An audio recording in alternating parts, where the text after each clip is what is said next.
Assalamualaikum warahmatullahi wabarakatuh. Teman-teman kaum muslimin dan muslimat dimanapun Anda berada, saya Novel Ala Idrus.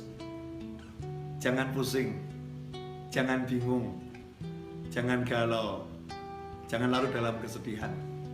Buat apa? Hidup kita ini gak lama, 60-70 tahun berakhir. Capek kita mikirin dunia, ujung-ujungnya juga mati.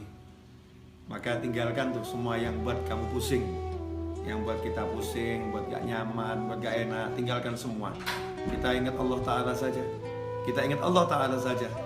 Kita kembali kepada Allah. Gak usah kita pikirin, pikir buat mumet, pikir buat pusing. Makanya kita kembali pada prinsip ojo mikir, gak usah dipikir. Serahkan semuanya kepada Allah, pasrahkan kepada Allah. Jalankan tugas yang kita mampu jalankan. Memang kalau kita mampu berusaha, ya udah, pergi ke toko, sawah, ke kantor, kerjakan yang bisa dikerjakan. Semuanya serahkan pada Allah Subhanahu wa taala. Tenangkan fikir kita dengan zikir. Karena zikir kalau benar, ala bi dzikrillah tatmainnul qulub. Sungguh hanya dengan zikir kepada Allah, hati itu, jiwa itu menjadi tenang. Makanya kalau kita sholat, kita sibuk berzikir, kita sibuk baca Al-Quran, tapi nggak tenang-tenang, berarti zikir kita belum benar. Karena Allah udah bilang, ala bizikrillah, hanya satu cara untuk menggapai ketenangan, zikir, ingat sama Allah Ta'ala. Yang sering terjadi dalam sholat kita nggak ingat Allah. Dalam sholat justru kita ingat masalah kita. Dalam tahlil, dalam tasbih, dalam istighfar, dalam sholawat, dalam berzikir kepada Allah Ta'ala, justru yang kita ingat masalah kita, bukan Allahnya. Tinggalkan tuh semua masalah, fokus pada Allah, pada Allahnya, zikirnya. Yang kita zikiri Allahnya, kita ingat Allahnya, kita katakan kepada Allah, ya Rabb, tolong saya, ya Allah, bantu saya. Berjalan terus, gak usah pikirkan masalah biar diselesaikan sama yang mengizinkan masalah itu sampai kepada kita.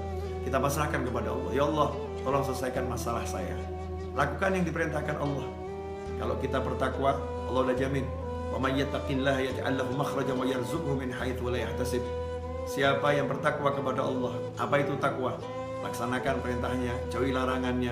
Dan kita introspeksi diri, sejauh mana kita meninggalkan larangan Allah, dan bagaimana hati kita, tubuh kita terhadap apa yang diperintahkan Allah Subhanahu wa taala. Perbaiki itu. Seiring dengan perbaikan itu, maka lihat hasilnya. Yaj'al lahu makhraja. Allah berikan untuknya, Allah jadikan untuknya, Allah munculkan untuknya makhraja, jalan keluar. Allah yang munculkan, Allah yang berikan, Allah yang buat untuk dia jalan keluar. Kalau udah Allah yang buat, Allah yang berikan, Allah yang munculkan, ya pasti benar-benar bisa keluar. Solusi yang tidak mungkin bisa dihalangi oleh siapapun. Yaj'al lahu makhraja, dan indahnya Allah tutup dengan kalimat wa yarzuqhu min haitsu la yahtasib, dan Allah akan beri dia rezeki tanpa bisa dia pikir arahnya dari mana. Dari mana kira-kira datangnya rezeki itu? Besarannya seberapa? Gak bisa dipikir. Tiba-tiba Allah berikan min haitsu la yahtasib, tanpa bisa ia perhitungkan besarnya, jumlahnya, caranya, dari mananya. Allah yang langsung berikan. Makanya gak usah sibuk mikir, tapi yuk sibuk zikir. Mari kita sibuk zikir. Semoga barokah manfaat. Wassalamualaikum warahmatullahi wabarakatuh.